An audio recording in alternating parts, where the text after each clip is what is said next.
So, like a while ago, I made a video talking about the state of Roblox RPGs. That was kind of just a brief overview on some games that I wanted to talk about, and let's say, man, y'all really liked that video.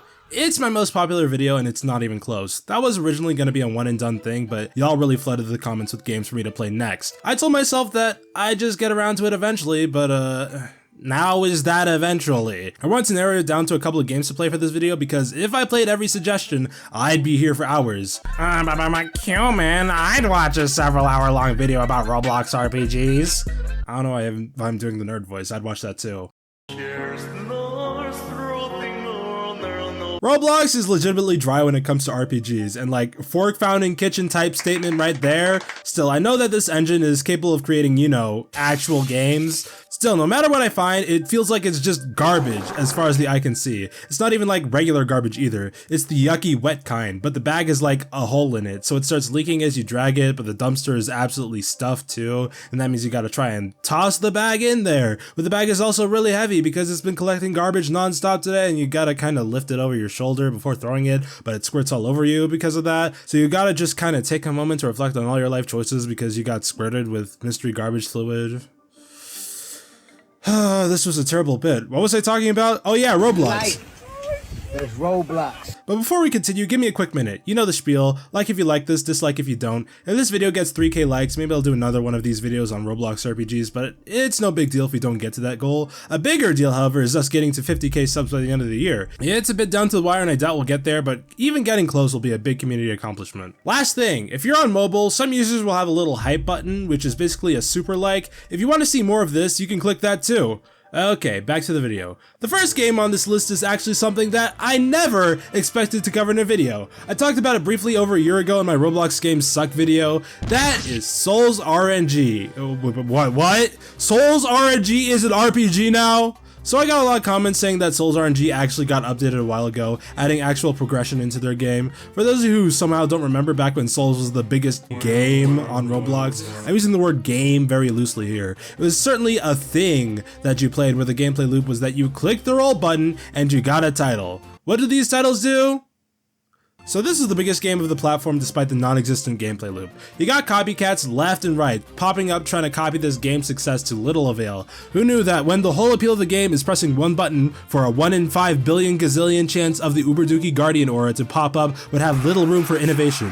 They streamlined the game so much that there's no game to even play. I bought a PS5 with no games to buy. Then you look at Souls today. We have a crafting system where you can craft gear to better your stats. Granted, the game is still boring beyond all belief, but there's an extra step to the gameplay loop: progression.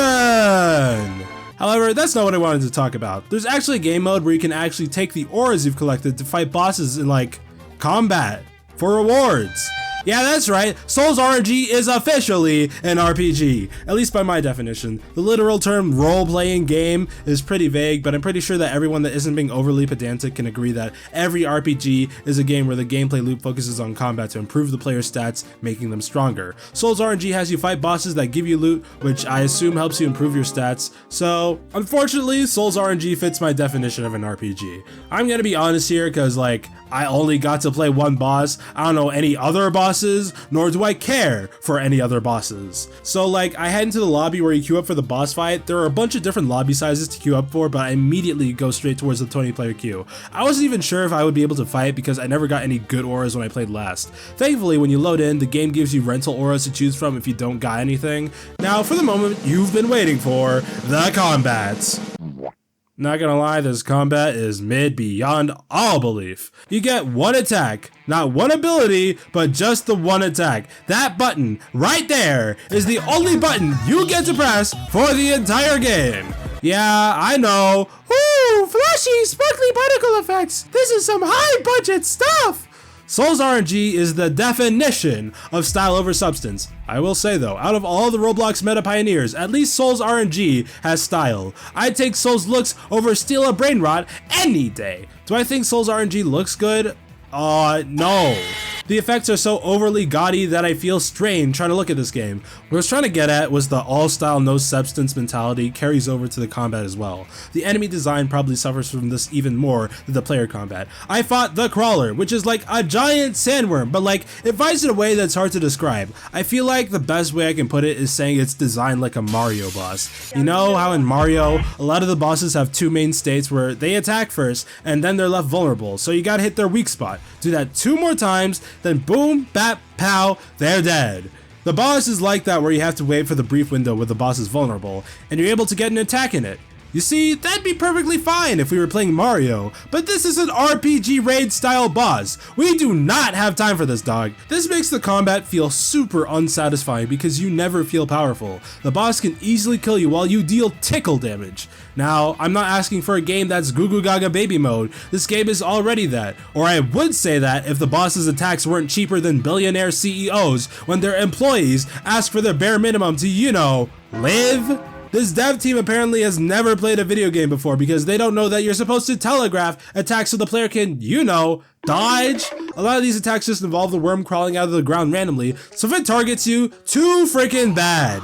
Even if you do see it coming, it's so big, and the player is so slow that you can't even make use of your reaction time because it takes 3 business days to even get out of the way. What happens is that you die, your teammates die, you all start losing lives and dropping like flies. And because it's basically impossible to solo the boss at that point, it's just plain unfun. Who even asked for this game mode? A Souls RNG raid boss mode?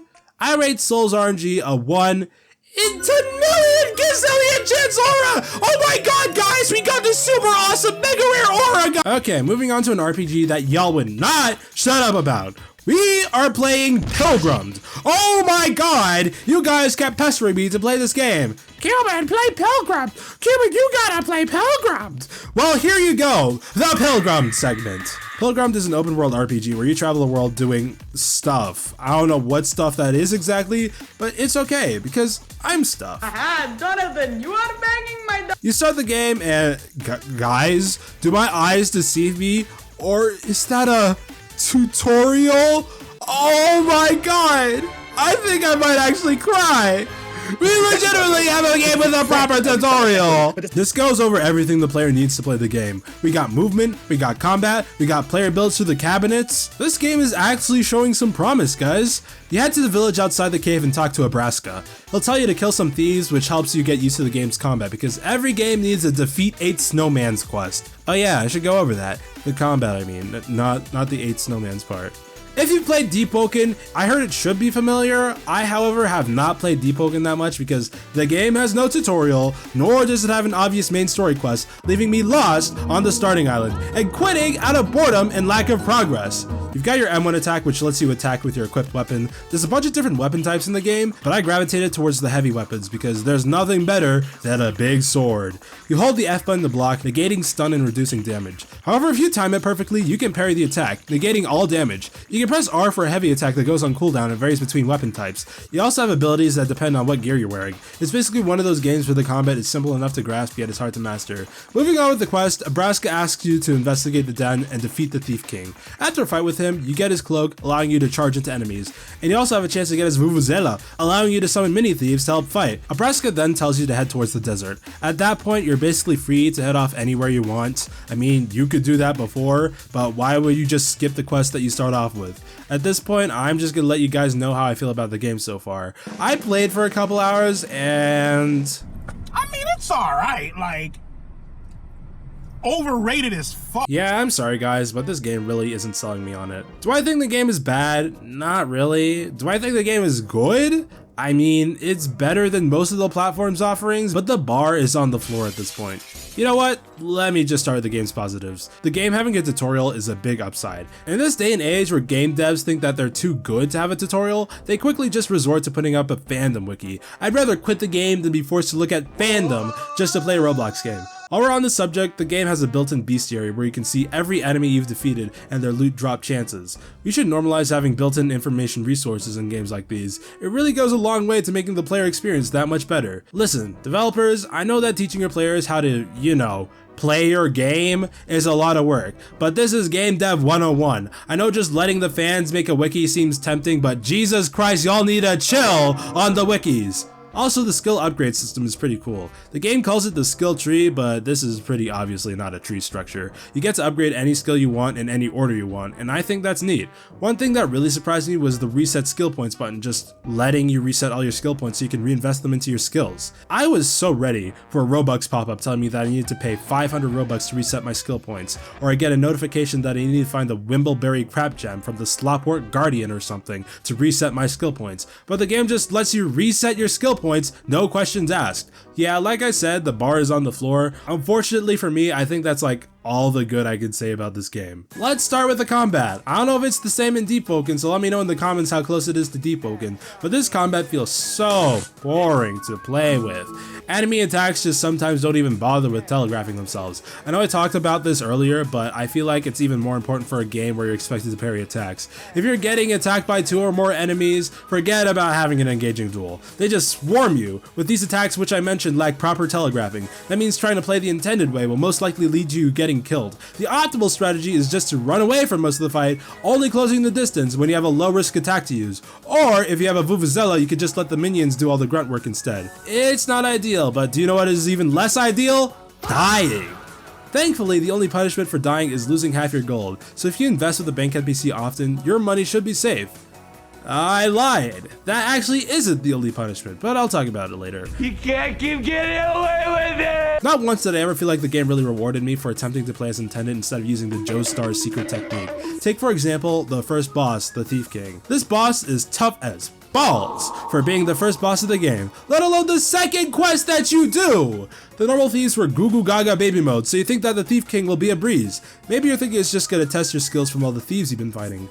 I mean, it does that, but holy crap, they did not need to make it this hard. The Thief King's first few attacks are pretty bearable, just pay attention to when you should parry. Then I guess in the next phase where the Thief King busts out his Vuvuzela, he spawns his thieves to swarm you. If you have an AoE heavy attack, you have a higher chance of surviving because I do not recommend taking these guys one at a time when you have a boss charging after you. When I first played, this boss was tough as nails, but looking back to write this script, I realized that I never had to worry about deliberately parrying the boss's attacks if I had just been running the whole time. The first time I played, I needed help from a higher level player to beat this guy. But when I make a new save file and just cheese the boss, it becomes a cakewalk, even on my first try. I thought the first boss of the game is there to make sure that the game's core mechanics are solidified in your mind. Also, one more thing about the combat that I don't know where else to put, there's no block buffer. In games that require precise inputs that you perform often, especially action games, Des will usually have a buffer for when you press the button, so even though you're unable to do the action the button is supposed to do, the game still registers it and does it when it's able. Take for example, blocking. If I attack and hold the block button after I attack, sure I can't block at the same time as I'm attacking,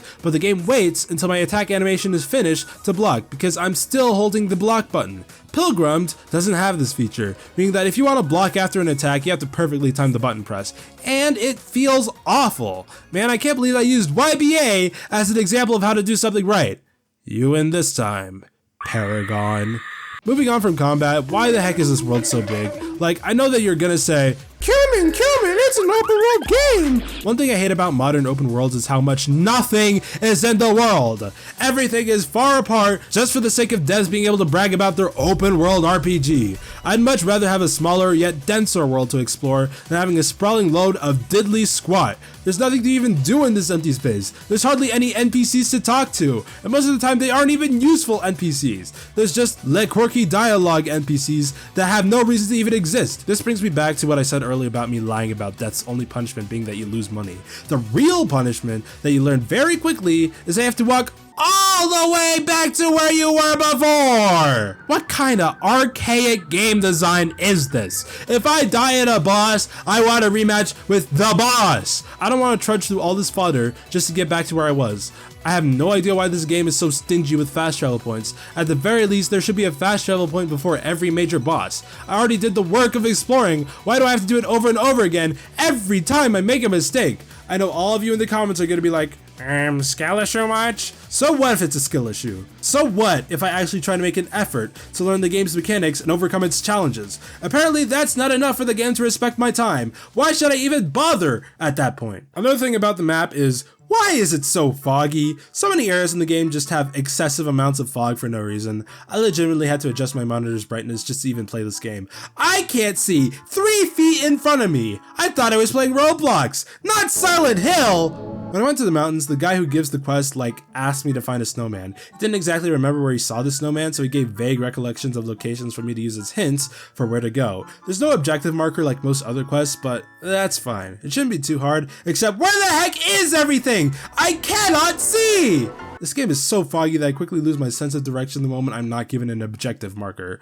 The last thing I want to say about this game is its severe lack of direction when it comes to what the player is actually trying to accomplish in this RPG. Usually RPGs will have some sort of main story quest to give the player a reason to adventure in this world that the devs created. Now it doesn't necessarily have to be an intricate story, it just needs to be a goal the player needs to achieve, and the game throws obstacles in their way. The only RPGs that I can think of that are the exception to this are linear RPGs that are solely or mostly instance-based, where you queue in from a lobby with other players. You know, games like Dungeon Quest and World Zero, or for some non-Roblox examples, you got Monster Hunter or Phantasy Star Online. Those games literally progress via a list, so the story isn't what drives you forward necessarily. Pilgrim starts off with a Thief King questline, and when you're told to go to the desert, you're thinking that there's going to be another NPC to kind of continue the quest chain. But no, there's no one there. I mean, there's a quest in the volcano near the desert, but Nebraska told you to visit the desert, not the volcano. There's been no incentive for me to explore this game. There's no real end goal shown to the player. There's been no breadcrumbs of story or quest lines. I know that there's gonna be that guy in the comments going, actually, Pilgrimmed is an open world game, so it's up to the players to explore, and forcing some kind of end goal would ruin that. Saying it's an open world to excuse poor player direction makes no sense. Just as an example, The Legend of Zelda Breath of the Wild gives you the goal right at the end of the tutorial to defeat Ganon. It's literally marked as a quest. That's your end goal. You can mess around to do what you want, or you can just go straight towards the final boss and make an attempt to kill him. But you still have that goal in the back of your mind so that you know that everything you do in the game is to serve that one goal. What the heck am I trying to find a snowman for? So Pilgrimmed is fine, I guess. Being completely honest, there's nothing here that really hooked me. I played this for only 5 hours, but if a game can't hook me in 5 hours when I can complete other games from start to finish in 5 hours, then I just lose interest completely. This game's combat has yet to scratch that itch of decent Roblox combat. For an open world, the exploration is severely underwhelming. The map is needlessly big for how little fast travel points the game provides. Some quality of life features like the built-in bestiary or being able to reset skill points for free are great and should be more common in Roblox games. But I feel like that they don't really make up for the lack of fun that I had. I give Pilgrimmed this thing out of 10. Up next was a game that a couple of you recommended and I realized that I actually played before. That game is Pixelblade. I remember playing it during the takeover event. I joined it only to grind the event, but I don't remember playing it for very long. This game actually starts with, wait, another tutorial? Guys, we did it! 2 for 2 on games with tutorials. Compared to Pilgrim, the game's combat is a lot more simple. You got your basic attack, your block which can parry, a dash that uses stamina instead of a single cooldown, and you have your ability. I'm writing this and I'm now realizing that's exactly how I describe Pilgrim's combat. Before I continue though, I just want to say that the tutorial NPC is very obviously just one of the devs trying to put on a gruff voice. Nice job. I bet there's some candy goblins. You have to time your dash to dodge their shots. This might take you a few tries since you're I know, Roblox games are pretty low budget, but I'm pointing that out because right after you finish the tutorial, you have a proper voiceover that's actually good. The wrath will continue to spread until our tree that once birthed this life is no more. With, wait, story in my game? Well, yeah, but it's not really relevant right now. The plot isn't particularly interesting so far, but I don't know. I never really expected Roblox RPGs to have decent narratives. Still, brother, Mr. Tutorial NPC that I forgot the name of, do more than just one take. Chuck that MP3 file into Adobe Podcast. If the voice acting just isn't working, go the Banjo-Kazooie or Undertale route. Make the characters do a little or something. I still haven't explained what this game is. Pixelblade is a dungeon-based RPG with roguelike elements. You can go through each of the worlds defeating bosses and getting loot along the way. You can equip and upgrade your loot back at the hub world, but overall it's a pretty simple gameplay loop. I really don't have too much to say about this game. Overall, I think this game has some potential. I think it's pretty alright. I was really prepared to not like this game. I thought it'd just be some front page cash grab slop game. And I know I call a lot of games slop, but geez Louise, basically 99% of front page games are slop. When I saw this featured at the takeover, I thought it'd just be another one of those Dungeon Quest type games where it's non-stop grinding on boring enemies with little depth to the mechanics. I'm dogging on Dungeon Quest, but the only reason that gets a pass from me is that it's the first of its kind. All these other Dungeon Quest clones have no excuse. This game is actually made with goodwill. Probably the thing I like the most about this game is that in every dungeon you start at level 1. When you level up, you get to pick a little perk from 3 randomized choices. These are self-contained buffs that only apply to the current run of the level, so it's almost like a roguelike. I know that's kinda like a buzzword that Roblox players like to throw around that describes any game with permadeath, giving them an apparently coveted hardcore status.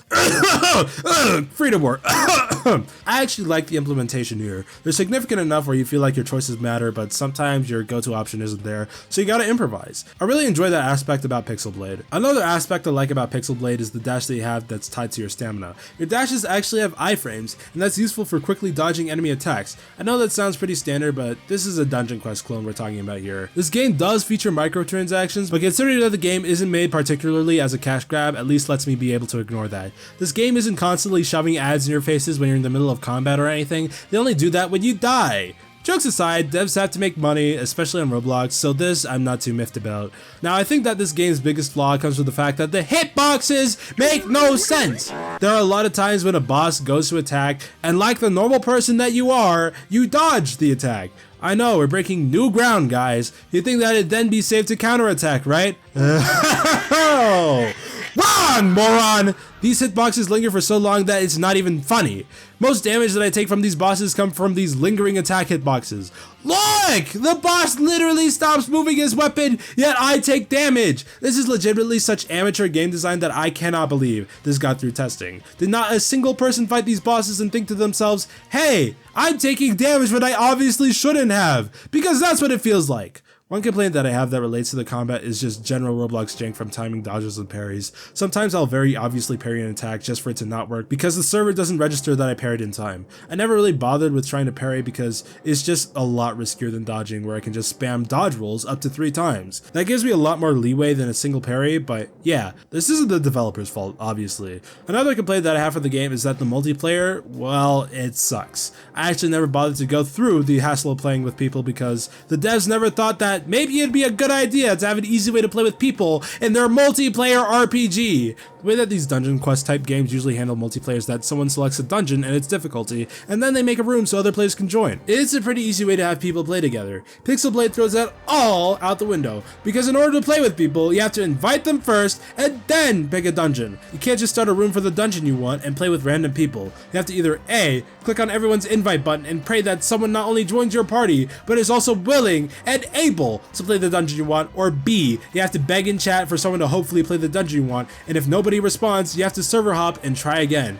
I'd call this archaic, but I've literally never seen a Dungeon Quest clone handle multiplayer like this. The original game was able to do multiplayer just fine. And I guess the devs got the memo, because apparently if you go to the raids menu, you could just create a room, no problem. You literally have it implemented in your own game. How is it not available for the main dungeons? I'm not gonna sugarcoat it. This is some absolute dog water game design. Last complaint I have about the game is more of a nitpick, but if the game is called Pixelblade, why is half the game not pixelated? Pixelblade wants to have this voxel art style for stuff like the weapons and the armor, but like when it comes to the environments or enemies, it's just like regular models. Why are there diagonal lines and curves in my pixel game? Why does the UI look generic instead of a 16-bit stylized UI? It's like naming my game Cumin64 and there's an inexplicably high fidelity NPC of Jeffrey Epstein as a recurring main character. Make the game more voxely, I guess. Sure, there are some models that are square, so technically it could be a voxel style, but you know what I mean. Minecraft doesn't have grass be a flat green cube. Overall, I think this game ain't bad. I might play it on my own time. I just think it suffers from a bunch of issues that really wouldn't be there if there was some basic playtesting.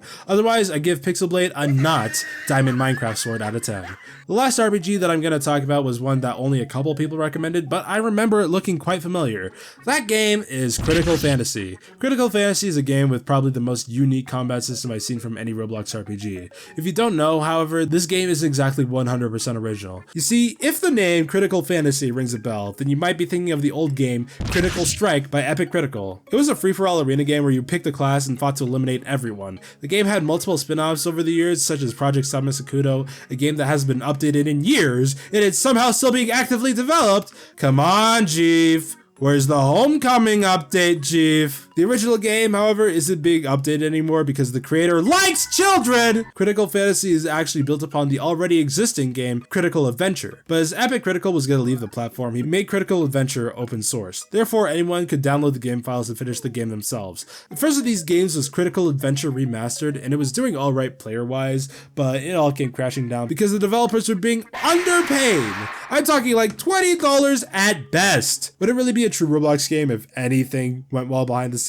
Now, drama aside, what is Critical Fantasy? It's a critical adventure remake where you explore the open world, defeating enemies to level up. That's kind of all there is to it from what I've played. The combat is pretty cool because the game takes a bullet hell styled approach. You start battles by walking up to enemies and you fight them in this enclosed zone they make. The way you attack varies from class to class, but the general gist of it is that you bounce on these floating thingies to do damage. And you have spells and or items that you can equip to your hotbar. You also have an ultimate ability that you can charge by dealing damage. From what little of the Critical Adventure remakes I've played, I'd say this is probably the one that deviates the most from the source material. Its UI goes for a different look compared to the stock Critical Strike UI. It's generally a lot more modern, but then again, when I try a Critical Adventure game, it's usually for like 20 minutes and then I get bored. Now, do I think that Critical Fantasy is a good game? I mean, I gotta be honest, I really didn't like playing this game, and that's for a couple of reasons. First reason is, well, what am I even supposed to do in this game? Like, at least Pilgrammed has quests to do sometimes. This game has nothing! I was actually wondering if I missed quest NPCs because there's no way that the entire game is just sending me off to screw around for no reason. Editor's note, so apparently looking back at the footage, there was a tutorial tab in the menu that mysteriously got removed, and in that tutorial tab was a section on quests, despite there being no quests in the game. Do with that info what you will, but I find it really weird how they just quietly removed this. There's no main story quest, there's not even a single side quest. What do I even do in this game? You can't just say, oh, just grind the enemies.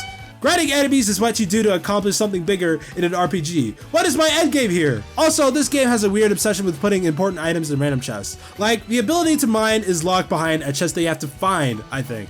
Also, there's an item that increases your jump height, allowing you to reach otherwise inaccessible areas. That one is locked behind a chest. Usually when you have more important items that the player has to discover to progress, you usually try to guide the player towards it. Like, you know how in Zelda games, the strategy to beating a dungeon is basically to find the rooms that you can access, because one of those rooms has the item that you need to get to the other room, whether it's a key, a slingshot, a boomerang, whatever. This game just places chests in the middle of nowhere and it's like up to you if you don't find it, I guess. Another complaint that I have is that this world feels so empty. Usually in RPGs there are like NPCs to talk to. There are only like 3 NPCs that actually talk in this game. Why the heck does nobody exist in this world? One of the NPCs' dialogue is literally just some guy plugging his YouTube. I don't even think he's a developer. Speaking of which, who the heck are these people? Like, I assume that these guys are the developers, but what on earth is a blacksmith doing on a game development team? Do they like design the weapons? Just call them weapon modelers. Also, the apparent lead developer, Moniter, I don't know how to say their name, but I look at their group page, I don't see them anywhere. Nowhere can I find this supposed lead developer, but there's a tab specifically for Herman? Who is Herman? Back to the YouTube guy, you bet that I checked out his channel, and it's, I can't, this better not be what I think it is. Okay. Maybe I'm just schizo. Playing freaking Bedrock. Bedrock. Stop showing him your big fat tits. Dude. Actually, you're so fucking gay, dude. You wanna go to crack? Coca-Cola. Anywho. Yo, HPW? Bro, what the fuck do you mean, yo, HPW? No. I did. Okay, buddy, pack it up. I'm kidding! This reminds me of the videos I used to make with my friends back in high school. I have some more gripes, but they're more miscellaneous, so let's start going through them quickly. The enemy bullet patterns are kinda boring. This is obvious Undertale inspiration, but the bullet patterns are kinda meaningless spam. There's this NPC that talks and like for some reason, instead of giving you a choice on what to say like in most RPGs, your dialogue is still baked into this dialogue box with the word choice. in parentheses. It's still the NPC talking in this dialogue box, but why is he talking for me? Am I supposed to just use my imagination to pretend that my character is the one that's talking? There's another NPC at a shop that asks if I want to buy anything, but there's no shop yet. So instead of just omitting the shop NPC or have a sign out on the shop that says coming soon or something, they just make the NPC say, actually, there is no market. It gives you an error code. Gee, thanks. Usually when it comes to features that are supposed to come later, you put like a sign that says coming soon or something, so that when you finish and take that sign down, the players that don't read the patch notes religiously, aka most of your player base, know that you actually finished what was coming soon. Last thing, there's this ship that you can pay a fee to have it transport you to another island. I didn't know what to expect, but when I got there, I saw enemies way above my skill level. As a normal person would do, you try to get back, but it turns out that it costs money to also go back to where you came from. I didn't have a lot of money. Thankfully, I had enough to pay for the fare, but there is a very realistic possibility that if I go there and see that the enemies are way above my level, I might not have the money to return. That compounded with the fact that all the enemies are too strong means that I have no way of getting the money to go back and grind. I would be effectively trapped in a high level zone because of the stupid fee I had to pay to go back. You can just walk right up to the ship and leave anytime. There's nothing stopping you if you want to buy a one-way ticket while you're super underleveled. I wanted to enjoy this game specifically because I really enjoy the Critical Strike series.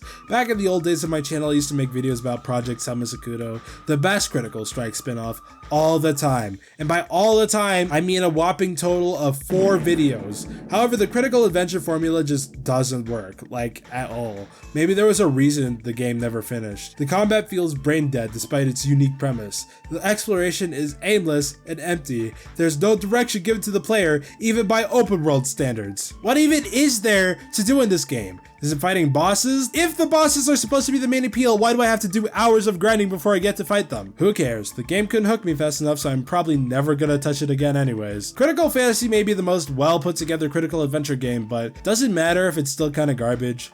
I rate Critical Fantasy, I said that I rate Critical Fantasy, crap, the rating isn't finished and no one told me. So, what have we learned about the state of Roblox RPGs? We learned that Souls RNG is an RPG now, and I hate it. It's style over substance, and the substance it does have is a boss fight designed by someone who thinks jump scares are good game design. You learned that Pilgrammed is a solid foundation built on an empty, foggy, painfully large world, where the best strategy is to run away and the game punishes you for trying to play it well. Oh, but human, just play a bit more and too late, don't care, game's boring. Then we had Pixelblade, which is almost a great game, held back by hitboxes that linger like that one awkward silence after a bad joke. And a multiplayer system that actively fights against its own existence. And finally, Critical Fantasy, which is an empty world, no direction, bullet hell that made me question every choice I've ever made, including deciding to review it. The only thing that this game had going for it was its connection to Critical Strike. In the end, even the best Roblox RPGs are still fighting uphill battles against archaic design, janky combat, and the overwhelming temptation to force players onto a third-party wiki. It feels like the developers are talented, but they're building a mansion on a swamp of bad design choices.